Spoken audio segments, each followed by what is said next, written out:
Hey guys, তো কেমন আছো সকলে? আশা করছি অনেক অনেক ভালো। মমতাজ কিচেনে সবাইকে একটা নতুন ভিডিওতে স্বাগত।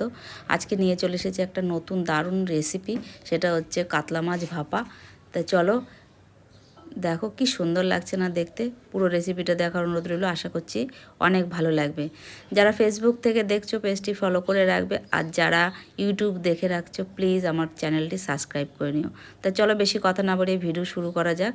তা প্রথমে কিন্তু আমি বাজার থেকে নিয়ে এসেছি কাতলা মাছ। কাতলা মাছগুলো কিন্তু এখন বের করে নেবো।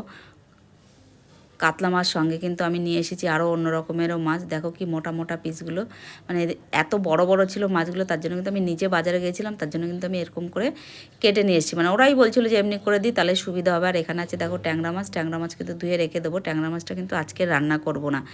যাই হোক, কাতলা মাছ কিন্তু ধুয়ে আমি পরিষ্কার করে নুন হলুদ মাখিয়ে রেখেছি। এবার কিন্তু একটা মশলা রেডি করে নেবো। দেখো ধনের গুঁড়ো, জিরের গুঁড়ো, লঙ্কার গুঁড়ো, হলুদ গুঁড়ো, এদিকে স্বাদ মতন লবণ আর আদা বাটা। আজকে কিন্তু সমস্ত ঘরোয়া গুঁড়ো মশলা দিয়ে এটা আমি রান্নাটা করছি। তোমরা চাইলে কিন্তু বেটেও নিতে পারো মশলাটা। এবার দিয়ে দেবো কিছুটা পরিমাণে তেল। তেল দিয়েও কিন্তু আমি সুন্দর করে মশলাটা মেখে নেব। আর যেহেতু আগেই আমি কিন্তু মাছগুলোতে লবণ আর হলুদ মাখিয়ে রেখেছিলাম, সেক্ষেত্রে কী হবে, মাছের ভেতরটা কিন্তু ভালো করে লবণ আর হলুদটা মানে প্রবেশ করবে। তাহলে কি মাছটা খাওয়ার সময় কিন্তু নুন কম এরকম একটা ব্যাপার থাকে, সঙ্গে সঙ্গে মেখে দিলে সেই ব্যাপারটা কিন্তু হবে না। এইবার যে মাছগুলোতে লবণ আর হলুদ মাখিয়ে রেখেছিলাম সেগুলোই কিন্তু এবার মশলার মধ্যে দিয়ে দেবো। মশলার মধ্যে দিয়েও কিন্তু সুন্দর করে আমি মশলা দিয়ে মাছগুলো ভালো করে মেখে নেব। ভালো করে মেখে নেওয়ার অর্থ একটাই, যে মাছগুলোর ভেতরেও যাতে মশলাটা প্রবেশ করে যায়। আর এদিকে কিন্তু আমি লাউ পাতা ধুয়ে রেখেছি, দেখো বেছে ধুয়ে এখানে রেখে দিয়েছি। এবার প্রত্যেকটা মাছ কিন্তু আমি সাজিয়ে নেব, তার জন্য কিন্তু 3টে করে পাতা আমি দিয়ে দিয়েছি পরপর। এর আগের ভিডিও তো দেখেছো আমি কি করে পাতাগুলো দিয়ে মাছগুলো দিয়েছি। এবার 2 পিস করে মাছ কিন্তু আমি প্রত্যেকটাতে দিয়েছি। তাহলে এক পিস করে দিলে পরে একটু ছোটো মনে হতো, আর 2 পিস করে দিয়েছি। এবার ঠিকঠাক সাইজ লাগছে, যেহেতু পাতাতে করে দেবো তার জন্য কিন্তু 2 পিস করে দিয়েছি। আর এই মাছের ভাপাটা এত ভালো লাগে খেতে, 1 পিস খেলে কিন্তু মন ভরে না। তাই চলো সমস্ত মাছগুলো কিন্তু আমি সুন্দর করে মুড়ে নেব।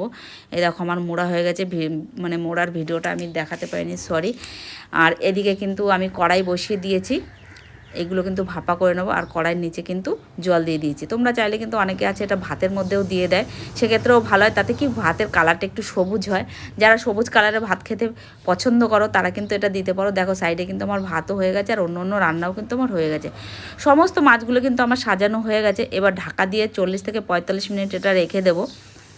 গ্যাস 15 থেকে 20 মিনিট পরে কিন্তু আমি একবার মাছগুলো সুন্দর করে উল্টিয়ে দিয়েছিলাম ক্যাচারের সাহায্যে। দেখো মাছগুলো কি সুন্দর, আর একটা এত সুন্দর স্মেল বেরোচ্ছে না, মনে হচ্ছে এখনই খেয়ে নিই। যাক, এখনই খেয়ে নেওয়ার কথা। তোমাদের একটা কথা বলছি, মাছগুলো কিন্তু আমার একদম ভাপা কমপ্লিট হয়ে গেছে। এগুলো কিন্তু নামিয়ে যখন পরিবেশন করেছি, কি বলবো, এত টেস্টি হয়েছিল খেতে, আমি ভিডিও করতে ভুলে গেছি, সরি। তাই চলো আজকের মতন এইটুকুই, দেখা হচ্ছে নেক্সট ভিডিওতে। তোমরা ভালো থেকো, সুস্থ থেকো, আর সবাই প্লিজ আমার একটু পাশে থেকো। বাই বাই, দেখা হচ্ছে নেক্সট ভিডিও।